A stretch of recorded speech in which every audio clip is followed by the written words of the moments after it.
Okay, so Ali, what is Ollie and his superpowers? Tell us all about it. How long have you got? Um, Basically, I'll try and keep it short, but if you just do that, I know I've gone on too much. Okay, Right. that's fine. I'm a therapist. I trained in CBT, cognitive behavioural therapy, and lots of others because I absolutely love helping other people to be the best versions of themselves. But I found it all a bit clunky, a bit grown up, and to a point very boxy. You had Mm, to fit into a box. So I almost had a tick sheet to move you through stuff, and it was very long-winded. And I just thought, there must be something else. There must be something that we can do that's simpler. And I'm dyslexic. I don't read or write very well, so simple's good for me. And I thought, well, just for the clients I'm working with, because you kind of attract clients like yourself, I'm going to simplify this. So I started taking the best from other therapies, stripping it down to the core. And rather than sitting there with my clipboard and say, how are you feeling? I actually turned it completely around and said, look, you have everything you need inside of you. Let me show you that you do. What you're feeling is a part of you, not who you are. And you can actually overcome anything. This isn't you. This isn't you. Anything you want to be is you. And I started off like that. It was just me and my therapy hut in Cambridgeshire. Very quickly, word spread that you can see me in weeks, not months. And within weeks, I've got you back to a better place, or rather you have, because I'm working with the emotion, not the behaviour, because it's behaviour is a bit we see, it's the emotion that's word spread. So we needed more coaches. So we had to set up a school for coaches. yep. The school's really special because I didn't want therapists. I want mums and dads and teachers and firemen and hairdressers and truck drivers. I've got all sorts. And I just wanted people that really, really cared and wanted to make a difference. And we're training them to be Ollie coaches. Yep. And they're working all over the country, including Northern Ireland and soon to be Iceland, in schools, foster care, adoption, local councils, you name it, we're there. That's us. Fantastic. I think you've done really well, Ali, to keep that within a minute or so. That was brilliant. There's so much that I could ask you here, Ali, just from what you've said there. So the first bit I want to touch on, though, you mentioned, one of your passions is getting anybody and everybody involved in being a coach. They don't have to be a therapist. They don't have to hold, a degree. No, I prefer they didn't, really, because I've met some really lovely therapists that have trained to the highest level. They've got more, in their little finger than I've got in my whole body. And they're brilliant and they should be therapists. And thank God they're on this earth. They're earth angels. And I've met an awful lot, this is personal opinion, Yep. that should not in a million years be therapists. They're in it, in my personal opinion, Yep. for the wrong reasons. We should be about empowering people so that they don't need therapy. Absolutely. Not fixing them so we can say, I have healed you. And I thought, well, the only way we're going to do that is to find people that got into the same reason as me. I used to blow buildings up. I haven't been a therapist all my life.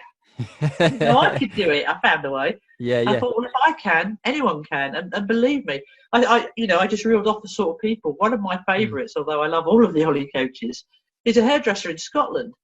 And she has, you'll love this, autistic children. They anything change, anything new, really hard.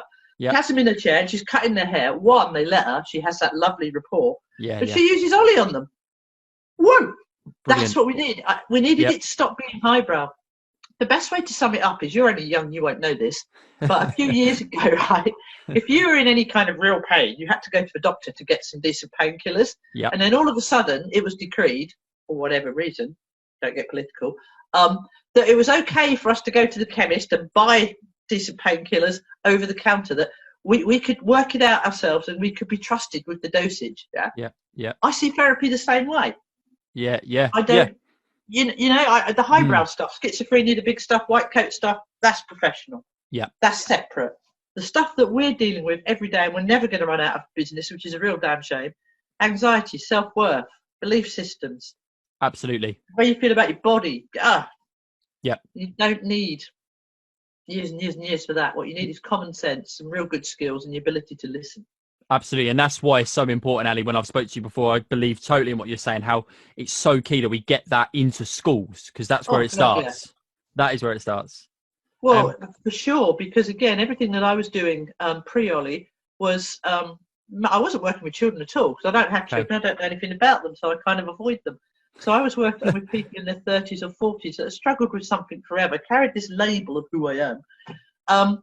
And you know, you'd worked through that, and it took a bit longer because they carried it for so long, but that's what we were doing. And it dawned on me, do you know, if I'd have met you when you were 5 and I'd taught you that actually this feeling of self-worth isn't who you are, it's a part of you, and it only comes out sometimes. Have you noticed that when you're playing football it don't come out, but when you're in front of a girl and you want to chat her up, it does? Yeah. So it's not really who you are. If I could have got you when you were 5 and explained that everything you're feeling is a part of you, not who you are, and taught you how to talk to it, you would be here now. Yeah. So that's when we started on the prevention rather than just intervention, as we're never going to stop what's happening. Think about what's going on right now. I've got so many kids online I'm working with, blooming terrified. They're not terrified because they get up every morning and listen to the news. They're terrified because we're terrified. Yeah, and absolutely. they're feeling it from us. Yeah. And they're afraid to go out because they're worried about mum and dad. And then let's talk about all our frontline workers, NHS and everyone else. They've all got kids. Yeah. Their kids are terrified. My dad's a bin man. Is he going to be safe? My dad works at Morrison's or other superstores.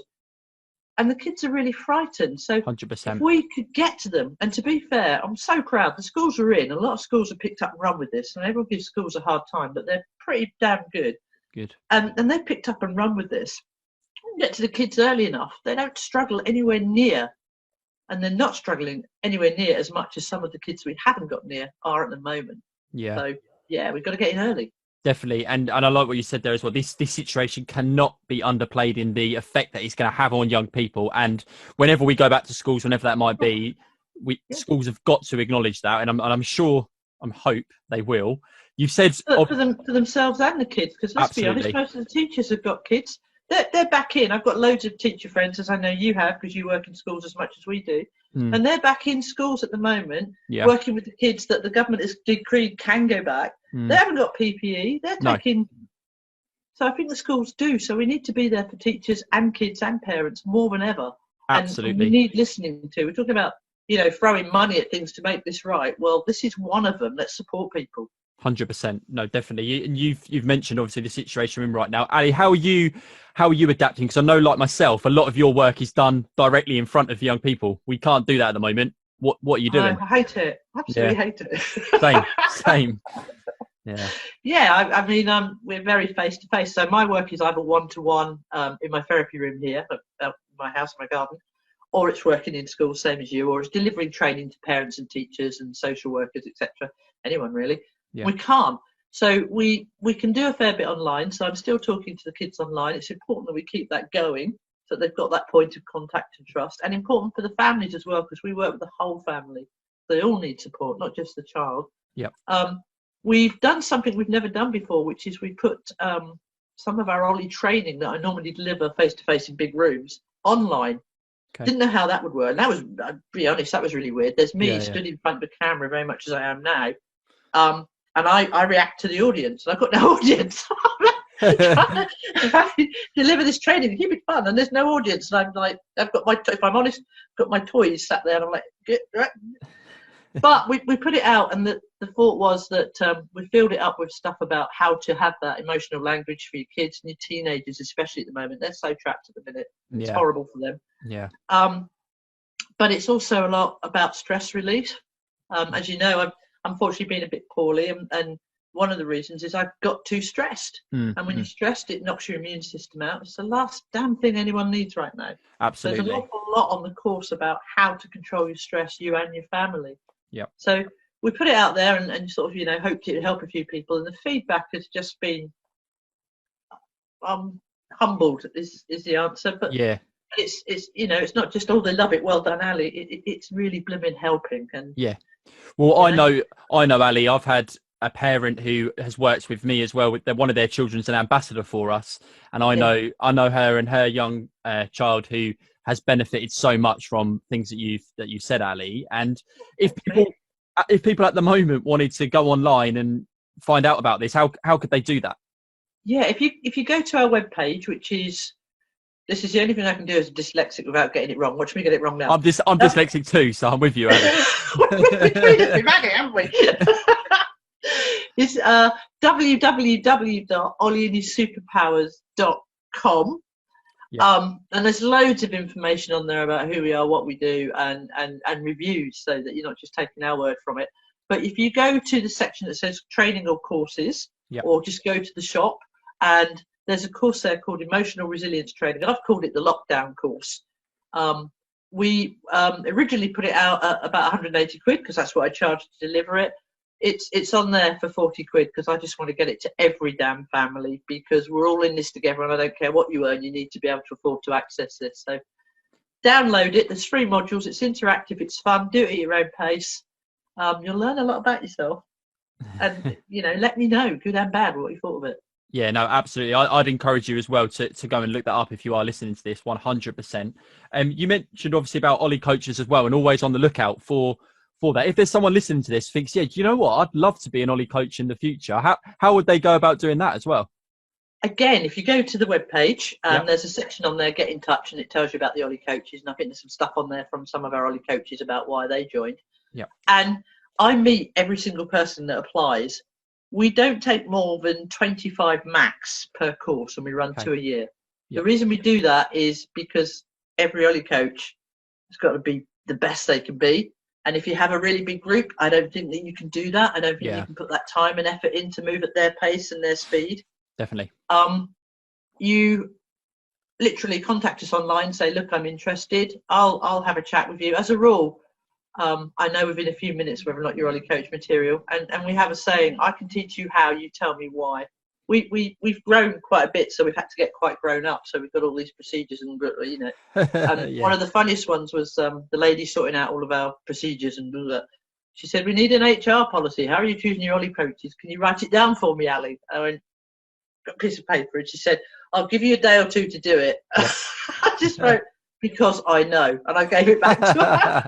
Like, oh, that's the truth. That's mate. the policy. Yeah, brilliant. Completely go on gut. Definitely. Hence, we've got truck drivers, hairdressers, teachers, lawyers, doctors. We've got doctors. What a pat on the back is that? We've got GPs joining us. That's fantastic. Yeah, I love that whole approach. It's absolutely what we're all about. It doesn't matter who you are, what your background is. If if you've got a certain skill set, your brain works in a certain way, and you can offer something, then there you go. The number of people I've spoken to that said, I would love to have got into counselling or therapy and work with kids, young adults, families, specialist areas sometimes, teenagers in trouble, single parents, all that. And I just, I haven't got a degree, I'll never do it. And I'm thinking, you don't damn well need one unless you want to work with the big white coat stuff. Come and talk to us. Yeah, if you've absolutely. got why, I can teach you how. No, definitely. Ali, I just love everything about that. How do I get you in a red shirt then? You'd be amazing. We'll have a conversation at some point about that. Definitely, Ali, definitely. Oh, you'd be so welcome. You'd be so welcome. So we spoke about the situation we're in at the moment as well. You spoke about the word stress and your own experience of, feeling stress and that affecting your immune system. What are your kind of top tips then at the moment, Ali, for any parents who may be listening to this, who may be struggling themselves or may have children who are struggling in this situation? Okay. None of us know what to do at the moment. There's no right or there's no wrong. As an Ollie coach, I'm not about to tell you what to do because I'm not you. Yep. I can suggest some stuff. One of the things I do, and I do it, is I think about all the things that are worrying me right now. Can I keep my business going? Will I ever see my clients again? Are they okay if I haven't seen them? Are me and my partner going to kill one another? Because let's be honest, this lockdown thing's thrown a whole new thing on, isn't it? Yes. There's stuff in there that I can control. Yeah.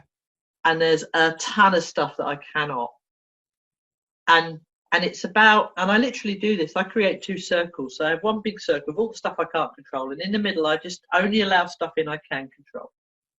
And I just stand in there and go, okay, this is me. I can do something about that. All of this I can't. And if I step out there, I'm just going to harm myself and my family by getting tired and stressed. Yep. So that's one of the things. Lovely things to do with the kids is don't lie to them. They're not stupid. And if you do, and I know we're doing it for the right reason, say, no, everything's fine. Don't worry. Nanny and Granddad are safe. If you lie, they're going to know that. And then you've broken something in them, even if you're doing it for the right reasons. So your child. So I've seen loads of stuff where therapists are saying, tell your child this, this, and this. Don't, right? You know your child. Absolutely. You know whether or not they can take. Actually, there is no cure, and we're all a bit worried at the moment. Or you need to say, we're staying in at the moment because, like when you got a cold a little while ago, we had to keep you off school so you didn't give it to anyone else. It's the same sort of thing. So that's why we're staying in. So, you know your child. You don't need a blimmin' expert to tell you what to do. Absolutely. In anything, you know what you need to do. You know what feels right for you. You trust it. I think that's what's gone wrong, and we're back to why we need to get to the kids in school at a very young age and teach them resilience. We've forgotten how to trust ourselves, absolutely, and that we can make decisions about following the pack. Ali, I love that you've mentioned that. It reassures us as well, hearing someone like yourself speak, who I know has been so successful with what you're doing. When we go in and deliver resilience sessions with young people ourselves with the multi-schools, we do exactly that activity that you just mentioned, getting the young people, drawing out their circles, what they can and can't control, and then going through that and actually giving them some context to it. So hearing you speak about it, Ali, as well is fantastic. You know that the multi-schools is all about promoting equality, and it doesn't matter, any ability you might have. We want to break down the perceptions around that. Absolutely what we want to do. For you, Ali, what is the importance? We're two people talking here as well who are dyslexic. I myself it's even been questioned, colleagues I've worked with in the past. Are you sure you're making the right decision being a teacher? You're dyslexic, and that's those kind of things have been branded about. Why is it important in school that we're promoting equality, Ali? Children aren't born with hate or prejudice. Let's face it, they're learning it from the adults around them. You watch a load of kids together and you ask them what's the difference between them and someone that's mixed race or has a different religion, and they'll tell you one likes baked beans and one doesn't. It's us. Yeah. And I think the really important thing is to get to children at a very young age and get them to recognise that, okay, you might not be able to read and write well, but what can you do? I can't read and write, but you can find a way around it. I've written books. They're out there and they're selling all over the world, which is fantastic. How did I do that? Because I found a way around it. Resilience is about finding a way around anything that's a disability. And a disability isn't always a physical thing. Yeah. It can be a mental and emotional thing. But I think the problem is that it's the adults in children's world that stop them just accepting who we are, completely for who we are, valuing it, honouring it, being, wow, you did that, that's fantastic. And I think if we get to kids young enough, we're in this school, which I won't mention, but it's not far from here. And they're not a special needs school, but they have a lot of kids there with additional needs. And we did an assembly, and I was talking about my dyslexia, and a couple of them put their hand up because it was okay to. Once I said I'd written some books, all of a sudden it was cool to be dyslexic. So we need role models. I'm dyslexic. Until then, there's no way they would have put their hand up. No. And I said, well, I think it's a superpower because I can't read and write, but that means my imagination's brilliant. And they're like, and then we just did this show of hands because there were a couple of people that really were physically and otherwise disabled in the group that I know were having a hard time in that school. Yeah. And not from the teachers and not from the kids, from views from outside. Right. Yeah. And I just said, who's brilliant at maths if you put their hands up? Who's brilliant at English? Who's brilliant at football? And we got them to recognise that we're all brilliant at different things. Yeah. And I said, so all of you are brilliant at something and not so good at something else, but that's okay. And they all decided that they all had superpowers. Yeah. And it was the most beautiful thing. And the group became one. The kids don't have bad perceptions. It's us. Yeah. And we can't change. Well, we can change us, but it'll take forever. But if we can get to the kids. Definitely.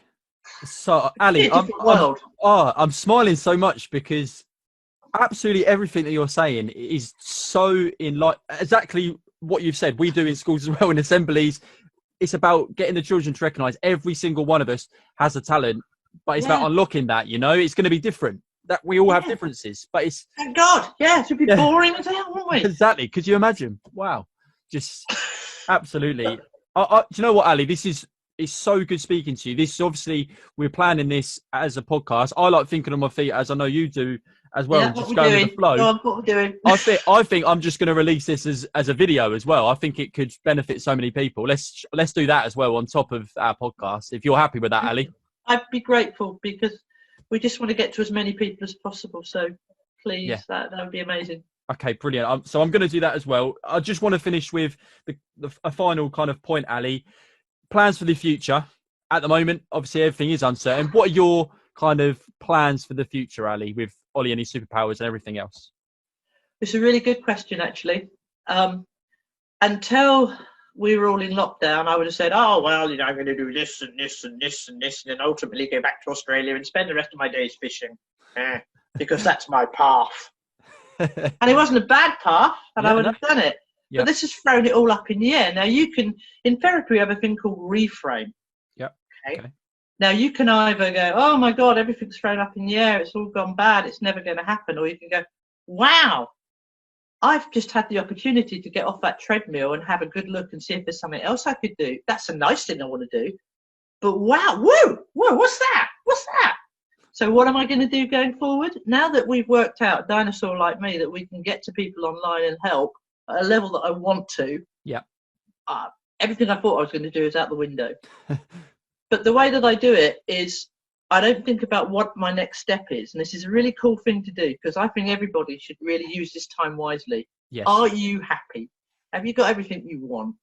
Are you in the right relationship? Oh, forgive me for that one, but there's a lot that we can sit and focus on at the moment. Do I love my job? Do I dare to dream? Yep. When I started Ollie, everyone laughed at me. Look what's bloody happening because I dared to dream.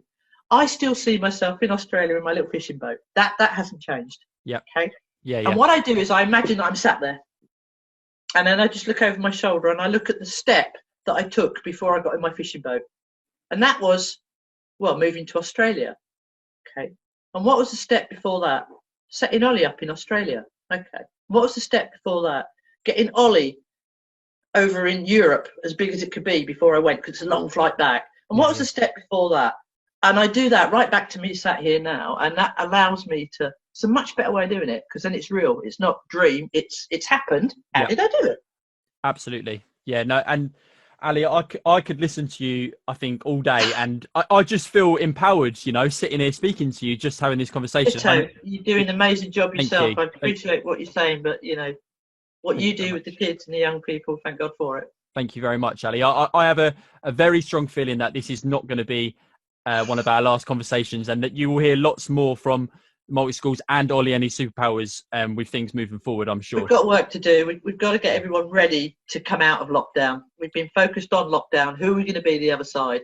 Who do we want to be the other side, more importantly? We've got to use that time now to give people that option. Absolutely. Well, thank you very much, Ali, for giving us your time. Could you just remind us once more of your website, so that if people want to look it up, they can? You just want to see me fail, don't you? No, not at all. Not at all, Ali. It's www.ollieandhissuperpowers.com. Brilliant. Thank you very much, Ali. Take care. Take care. Look after yourself.